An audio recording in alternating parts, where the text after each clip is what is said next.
और हमारे साथ यहाँ पर एक्स मुस्लिम समीर इस वक्त स्टूडियो में मौजूद हैं। समीर, आपका स्वागत है क्या कहता है इस्लाम हमारे शो में।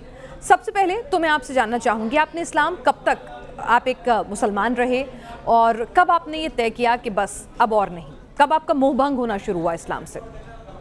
जी भूमि, मैं आपको थोड़ा सा अपना बैकग्राउंड बताना चाहूँगा पहले, ताकि समझ में आ जाए। मैं एक्चुअली एक सुन्नी फैमिली के अंदर पैदा हुआ और जब मैं 7th या 8th क्लास में था तब तक मैं एक नॉर्मल बच्चे की तरह था। उसके बाद मैं तबलीगी जमात से जुड़ा और ज़िंदगी के 18 साल मैंने तबलीगी जमात के अंदर गुजारे। इस दौरान मैंने इस्लाम को पढ़ा, कुरान को पढ़ा और स्क्रिप्चर को पढ़ा, अहादीसों को पढ़ा, बहुत सारी डिफरेंट मैंने किताबों को पढ़ा और मैंने इस्लाम की मालूमात इसलिए इकट्ठी करना चाहा कि मैं इस्लाम को और डीपली समझ करके उसको आगे प्रोपोगेट करूं, लोगों को उसकी तबलीग करूं और लोगों को कन्वर्ट करा सकूं इस्लाम के अंदर। या फिर जो इस्लाम के प्रचारक बनना चाहते थे और कन्वर्ट कराना चाहते थे लोगों को, आप इस हद तक आपको इस्लाम पसंद था? जी एग्जैक्टली। इवन तबलीगी जमात के अंदर हमें प्रोपोगेट ही करना होता है इस्लाम को, लेकिन वो सिर्फ मुसलमानों के बीच प्रोपोगेट करते हैं। मैं ये चाहता था कि मैं इस्लाम को इतना डीपली समझूं और उसको पढ़ूं ताकि मैं जो नॉन मुस्लिम्स हैं, गैर मुस्लिम्स हैं, उनको भी मैं इस्लाम के और दीन की दावत दे पाऊँ। इसके लिए मैंने किताबों का मुताला किया, लेकिन पढ़ते पढ़ते फिर मुझे चीज़ें समझ में आने लगी कि बहुत सारे कॉन्ट्रडिक्शंस हैं, बहुत सारी चीज़ें ऐसी हैं जो ह्यूमैनिटी के ख़िलाफ़ हैं, बहुत सारी ऐसी चीज़ें हैं जो आज के हमारे समाज के साथ मेल नहीं खाती। और किताब को पढ़ते पढ़ते मुझे समझ में आया कि ये किसी खालिक के कायनात की तरफ से नहीं हो सकता जो लोगों को दो हिस्सों में बांटता है, एक मुस्लिम्स और एक नॉन मुस्लिम्स। और इसी के ऊपर मेरे कॉन्ट्रडिक्शन इकट्ठे होते गए और फिर उसके बाद मैंने इसके लिए जो है छानबीन की। मैंने दीन के जो आलिम हैं, मौलाना मुफ्ती हैं, उनसे मैंने कांटेक्ट किया, अपने सवालों के जवाब तलब किए। जब मुझे कोई जवाब नहीं मिले और मैं श्योर हो गया कि ये इसी तरीके से है जिस तरीके से मैंने पढ़ा और समझा है, तब जाकर के मैंने इस्लाम को छोड़ दिया 2018 में। नहीं, कैसे सवाल थे जो मन में आए कि क्या सवाल थे आपके जो ज़हन में? काफ़ी सारी चीज़ें हैं, जैसे कि स्क्रिप्चर में लिखा हुआ है कि जो ईमान वाले नहीं हैं उनके साथ जंग करो, उनको मारो या फिर उनसे जिज़िया लो। अगर ये सारे काम नहीं करते तो उनके साथ जंग करो और अगर वो मारे जाएं तो उनकी माएँ, बहनें, बेटियाँ जो तुम्हारे हिस्से में आए, तुम्हारे कब्ज़े में आए, वो सब तुम्हारी गुलाम लौंडियाँ, तुम उनके साथ जो है मुबाशरत यानी कि सेक्स कर सकते हो बिना शादी के, और उनको मार्केट में ले जा कर के बेच भी सकते हो। तो ये तमाम चीज़ें आपने पूछी। मुझे लगा कि एक ऐसा खुदा जिसने सारी दुनिया को बनाया है और जो सारी दुनिया का खालिक है, वो क्यों अपनी एक ख़ास बंदों को ये हुक्म करेगा कि तुम मेरे दूसरे बंदों के साथ जंग करो और उनकी माँ, बहन, बेटियों के साथ तुम ऐसा करो। सब लिखा हुआ है, आप कह रहे हैं। एग्जैक्टली, मैं हवाला दे रहा हूँ। सूरह अल-मोमिनून सूरह नंबर 23 आया नंबर 5 और 6 के अंदर क्लियरली मेंशन है कि खुद कुरान और खुद स्क्रिप्चर इसको अलाउ कर रहा है कि आप दूसरे की माँ, बहन, बेटियों को बंधक बनाकर उनको सेक्स स्लेव बना सकते हो और उनके साथ बिना शादी, बिना निकाह के आप मुबाशरत कर सकते हो और इसमें कुछ भी गलत नहीं है। किस उम्र में आपने तय किया कि भाई अब नहीं है? मतलब आपने क्या मॉडर्न तालीम भी हासिल की है? थोड़ा अपने बारे में बताएं कि आपके परिवार में कौन लोग हैं, अगर आप मुनासिब समझें, क्योंकि आपको जान का भी खतरा आप कहते हैं आपको रहता है, आपको धमकियां मिलती रहती हैं। अगर मुनासिब समझें तो थोड़ा अपने परिवार के बारे में, अपने बैकग्राउंड के बारे में अगर बताना चाहें, और फिर किस वक्त, किस उम्र में आपको लगा कि बस अब नहीं, और जब आपने अपने परिवार को बताया कि मैं इस्लाम छोड़ना चाहता हूं तो क्या रिएक्शन था? ज़रा अगर वो पूरी कहानी हमारे दर्शकों को भी बता सकें कि आखिर एक सच्चा मुसलमान समीर कैसे एक्स मुस्लिम बन गया। जी, मैं इन शॉर्ट बताना चाहूँगा आपको। देखिए, जैसे कि मैंने बताया कि मैं एक सुन्नी परिवार के अंदर पैदा हुआ। मेरी जो फैमिली है वो बहुत ज़्यादा ह्यूमनिस्ट और रैशनल टाइप की फैमिली है, बहुत ज़्यादा इंटू नहीं है मज़हब या दीन के अंदर, लेकिन बहुत ज़्यादा रैशनल लोग हैं। मेरी फैमिली ने कभी मुझे फोर्स नहीं किया दीन को ज़्यादा फॉलो करने के लिए, ये सब करने के लिए। मेरी अपनी खुशी से मैं तबलीगी जमात में, हाँ स्टार्ट में मुझे इन्फ्लुएंस किया गया तबलीगी जमात के द्वारा कि मैं जाऊँ, उससे जुड़ूँ, और जब मैं जुड़ा तो मैंने अपनी खुशी से मैं दीन के अंदर इंटू हुआ और इतना ज़्यादा इंटू हुआ कि मैं अपने घर वालों को परेशान करता था कि आप टीवी नहीं देख सकते, आप बिना दुपट्टा आप घर में भी नहीं रह सकते, आप दरवाजे पे नहीं जा सकते। घर की जो वूमन थी मैं उनको परेशान करता था, घर की चीज़ें तोड़ देना, टीवी तोड़ देना, कोई मोबाइल में मूवी देख रहा है, गाना सुन रहा है, उसको तोड़ देना। इतना ज़्यादा एक नेक्स्ट लेवल का मैं मोमिन था कि मेरे सामने कोई मूवी नहीं देख सकता, टीवी नहीं चला सकता, रेडियो नहीं सुन सकता, गाने नहीं सुन सकता। इसके अलावा जो 2 लोग मेरे कांटेक्ट में थे, हालांकि मुझे इसका आज तक अफसोस होता है कि 2 नॉन मुस्लिम लोग मेरे कांटेक्ट में थे, मेरे फ्रेंड्स थे, उनको मैंने दीन की दावत दी और उनको मैंने नॉन मुस्लिम यानी कि सनातन से इस्लाम में कन्वर्ट भी किया था। इस लेवल पे मैं प्रोपोगेट करता था तबलीगी जमात में रह करके इस्लाम को। लेकिन जब मैं 7th क्लास में था और मैं तबलीगी जमात से जुड़ा तो वहाँ से सब कुछ ठीक चल रहा था 2014 तक, जबकि मुझे तकरीबन 14 साल तबलीगी जमात में जुड़े हुए हो चुके थे, तो वहाँ तक सब ठीक चल रहा था। उसके बाद एतराज़ात आने शुरू हो गए मेरे सामने। जब मैंने आगे एक्स्ट्रा पढ़ना शुरू किया और किताबों को मैंने पढ़ा तो ये सारे एतराज़, ये सारी चीज़ें हमारे सामने आनी शुरू हो गई। क्योंकि तबलीगी जमात में कोई भी आज तक मुझे ऐसा आदमी नहीं मिला जो लोगों को ये बताता हो कि ये जो सेक्स स्लेव हैं ये एक्चुअली घर का काम करने के लिए नहीं है, बल्कि ये इस काम के लिए है कि उनको सेक्सुअली अब्यूज़ किया जाएगा, हैरेस किया जाएगा, उनको इस तरीके से इस्तेमाल किया जाएगा। हमेशा हर एक तबलीगी जमात वाला हर एक नए मुसलमान को जो उससे जुड़ता है यही बताता है कि ये यानी कि ये नौकर हैं, ये घर की काम करने वाली नौकरानियाँ जैसे कि हमारे घर में होती हैं उसी तरीके से प्रेजेंट किया जाता है। बट जब मैंने ये चीज़ें पढ़ी अपने बिहाफ से और मैंने रिसर्च किया था, मुझे पता चला कि एक्चुअली ये है क्या। और मुझे बड़ा अफसोस हुआ कि एक ऐसा दीन, एक ऐसा मज़हब जो अपने आप को अमन की बात करता है, जो कहता है कि वो वुमन को इक्वली राइट्स देता है और वो उनकी इज्जत करता है, ये इस तरीके से इज्जत करता है उनकी कि उनको एक इस्तेमाल की चीज़ बनाकर। ये सारे सवाल लेकर के और भी बहुत सारे 100 बहुत सारे एतराज़ात थे जिनको लेकर के मैं इन उलमा और इन मुफ्तियों के पास गया, बट किसी ने भी मेरे सवालों का सेटिस्फाइड जवाब नहीं दिया। और जब 2018 आ गया, 4 साल में इसी कश्मकश में रहा कि ये है क्या। 2018 आने के बाद मैंने डिसाइड कर लिया कि मेरे सवालों के जवाब नहीं मिलने वाले, तो मैंने इस्लाम को छोड़ दिया। जो आपको गलतियां लगती हैं, जो चीज़ें आपको गलत लगती हैं, उनको आपको एजुकेट करना चाहते हैं। समीर, ये बताइए कि जब आपने एक्स मुस्लिम बनने का फैसला अपने परिवार को बताया तो जाहिर सी बात है उनको शौक लगा होगा। मुझे ये अजीब लग रहा है कि एक शख्स जो इतना कट्टरपंथ की तरफ अग्रसर हो चुका था, इस कदर वो दीन को मानने लगा था, वो अचानक से एक्स मुस्लिम बनने का फैसला ले लेगा। तो जब परिवार को बताया तो क्या हुआ, किस तरह का रिएक्शन था? उन्होंने समझाने बुझाने की कोशिश की, घर से निकाल दिया, अलग कर दिया, क्या हुआ आपके साथ? और कौन कौन था परिवार में? किसी ने अभी रिश्ते रखे हुए हैं या आपको सबने अलग कर दिया? जी, अभी जैसे कि आपने कहा है कि अचानक से एक बदल गया, तो मैं इस बात से आपको बता देना चाहता हूं कि मैं अचानक से नहीं बदला हूं। कोई भी इंसान जो अपने दीन या अपने मज़हब के अंदर इतना ज़्यादा इंटू हो, वो अचानक से एक दिन में नहीं निकल सकता कि वो रात को मुस्लिम सोए और सुबह एक्स मुस्लिम उठे। ऐसा नहीं होता है, एक बहुत लॉन्ग पीरियड होता है। मेरे साथ भी ये लॉन्ग पीरियड जो है तकरीबन 4 से 5 साल का रहा है। 4 से 5 साल मैं इसी की रिसर्च करता रहा कि आखिर कहीं मैं गलत तो नहीं समझ रहा हूँ, कहीं ये ऐसा ना हो जैसा मुझे समझ में आ रहा है। मैं इस पर रिसर्च करता रहा और एट द एंड जब मुझे समझ में आ गया कि एग्जैक्टली ऐसा ही है जैसा मैंने पढ़ा और समझा है, तब जाकर के मैंने इस्लाम को बड़ी ही मायूसी के साथ छोड़ा, स्टॉप कर दिया फॉलो करना। तो जब मैंने इसको स्टॉप किया तो मैं मेरे घर वालों के साथ आर्ग्यूमेंट करता था, उनको बताता था कि ये चीज़ें इस्लाम के अंदर है, ये मुझे सही नहीं लगती, इसका जवाब मुझे लोग नहीं दे रहे हैं। इसलिए मैंने नमाज़ें पढ़ना, सबसे पहले मैंने नमाज़ें पढ़ना बंद किया, फिर मैंने रोज़े रखना बंद कर दिया, तबलीगी जमात में जाना बंद कर दिया। तो तबलीगी जमात के जो मेरे साथी थे वो मेरे पास आते थे कि आप नमाज में नहीं आते, आप तबलीग में नहीं जाते, क्या मसला है? मैं उनको मेरे सवाल देता था कि मेरे ये सवाल हैं, इनका आप जवाब दे दें, मैं चलूँगा, मैं नमाज़ पढ़ूंगा, मैं तबलीग में चलूँगा, मैं तैयार हूँ, मुझे कोई प्रॉब्लम नहीं, बट मेरे जो एतराज़ है उनका जवाब दें। तो मेरे घर वालों को ये पता था, लेकिन किसी को भी ये नहीं पता था कि मैंने कन्फर्म इस्लाम को छोड़ दिया है। धमकियाँ मिली, इशारों में कहा? जी, इवन मेरी फैमिली के ऊपर मेरे कुछ रिश्तेदारों ने इस तरह की बात की कि आपको इसको मार देना चाहिए क्योंकि इस तरह की बात कर रहा है दीन के खिलाफ। तो मेरे फैमिली वालों ने ये कहा कि आप इसको और ये कहा कि अगर आप नहीं मार सकते तो हमें सौंप दें, हम मार देंगे इसको। तो उन्होंने, मेरी फैमिली ने कहा कि आप बिल्कुल मार सकते हैं, लेकिन फिर बचेंगे भी आप भी नहीं, क्योंकि ये नेशनल लेवल पे इसका केस अभी जा चुका है। तो इस वजह से मेरी फैमिली वालों ने मुझे बोला कि आप घर छोड़ दें, और एट द एंड मुझे मेरा घर छोड़ना पड़ा। आज की डेट में मैं अकेला रहता हूँ। समीर, कभी लगता है कि बहुत बड़ी कीमत चुकानी पड़ी, अपने माँ बाप, भाई बहन, सब रिश्ते नाते छोड़ने पड़ गए इस्लाम छोड़ते के साथ ही? देखिए भूमि मैम, ज़िंदगी में अगर आप कुछ ऐसा काम करते हो जो कि एक बहुत बड़ी मेजॉरिटी के ख़िलाफ़ होता है, तो आपको डेफिनेटली सेक्रीफाइस करने पड़ते हैं। और ये इतिहास गवाह है इस चीज़ के लिए कि जब जब लोगों ने एक गलत चीज़ के ख़िलाफ़ आवाज़ उठाई है या सच का साथ दिया है, तो उनको शुरू में बहुत ज़्यादा परेशानी हुई है।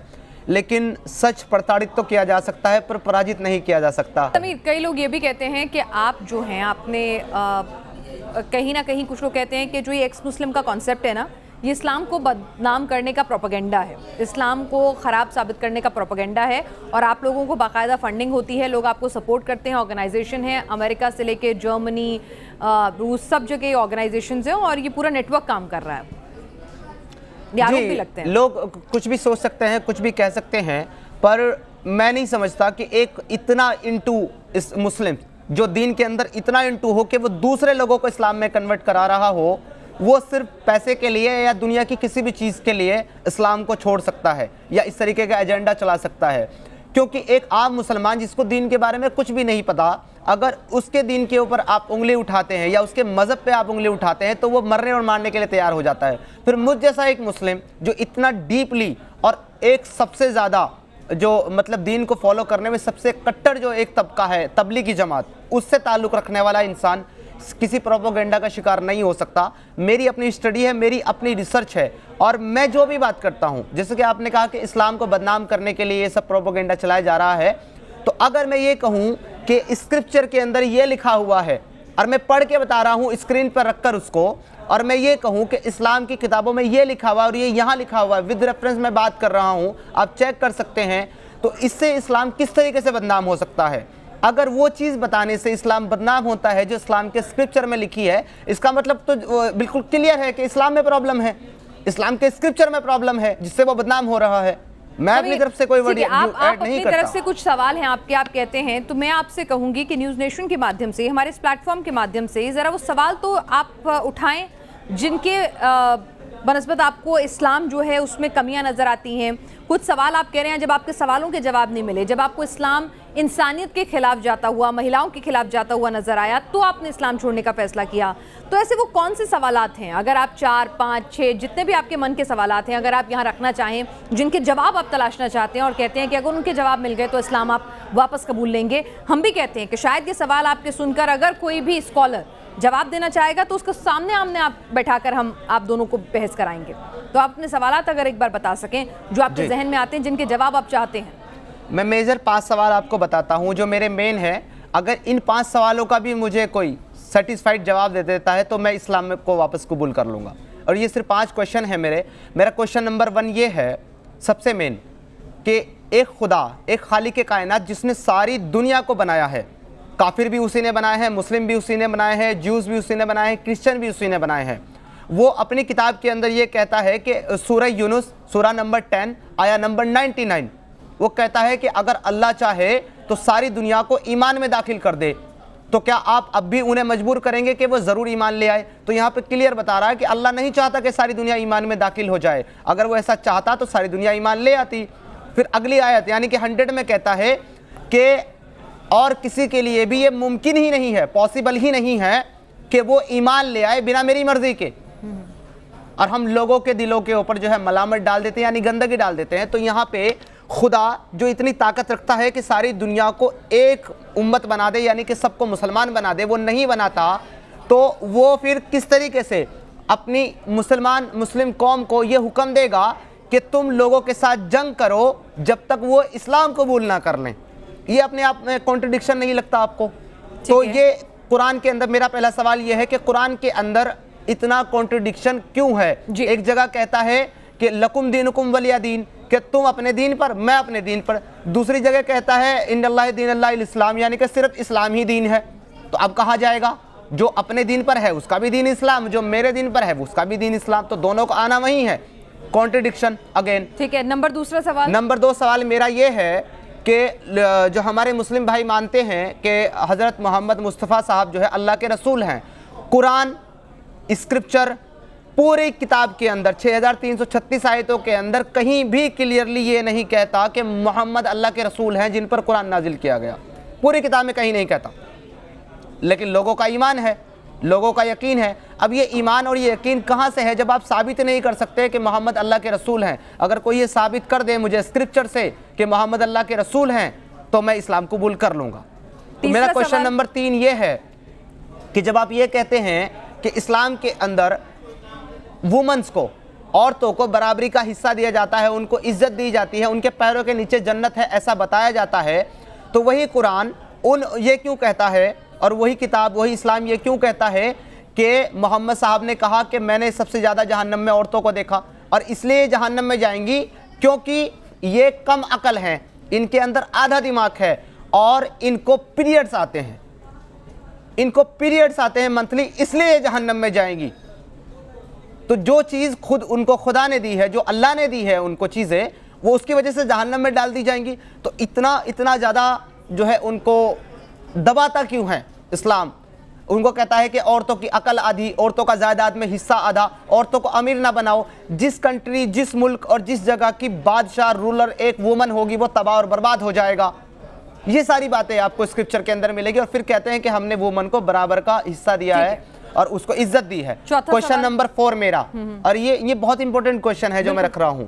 मेरा क्वेश्चन नंबर 4 ये है कि कुरान के अंदर, पूरी किताब के अंदर, जबकि ये क्लेम किया जाता है कि कुरान जो है वो खुदा का कलाम है, उसकी किताब है, उसकी बात है, पूरी कुरान के अंदर अल्लाह कहीं भी फर्स्ट पर्सन तो छोड़िए, सेकंड पर्सन भी नहीं है, बल्कि थर्ड पर्सन है। वो कहता है अल्हम्दुलिल्लाहि रब्बिल आलमीन, यानी कि तमाम तारीफ सिर्फ अल्लाह के लिए है। जब अल्लाह ही का कलाम है, वही कलाम कर रहा है, तो ये कौन से अल्लाह की बात कर रहा है वो, कि सब तारीफ उसके लिए है। और वो आगे कहता है अल्हम्दुलिल्लाहि रब्बिल आलमीन और रहमानिर रहीम मालिकि यौमिद्दीन इय्याका नअबुदु व इय्याका नस्तईन, यानी कि तू मुझे सीधे रास्ते पर चला, उनके रास्ते पर जिनको तूने कामयाब किया, ना कि उनके रास्ते पर जिनको तूने बर्बाद किया या गुमराह किया। ये कौन सा अल्लाह है जो खुद दूसरे अल्लाह से दुआ कर रहा है कि तू मुझे सीधे रास्ते पर चला? तो यहाँ पर अल्लाह थर्ड पर्सन है।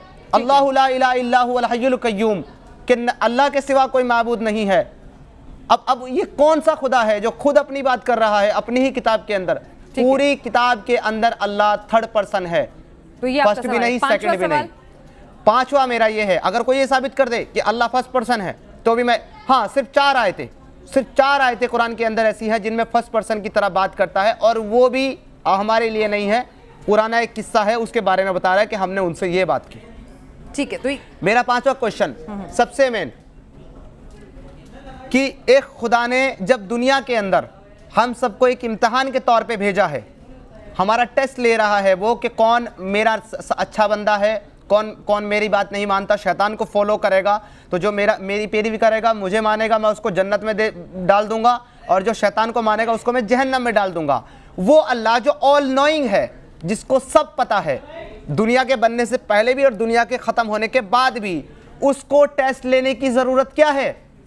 वो तो सब कुछ जानता है, वो क्यों टेस्ट लेना चाहता है? और टेस्ट भी लेना चाहता है तो किस चीज़ के लिए? अच्छाई और बुराई के लिए, जो खुद उसने इंसान के अंदर डाली है। वो एक इंसान का टेस्ट लेता है उसको बुराई की सलाहियत दे करके।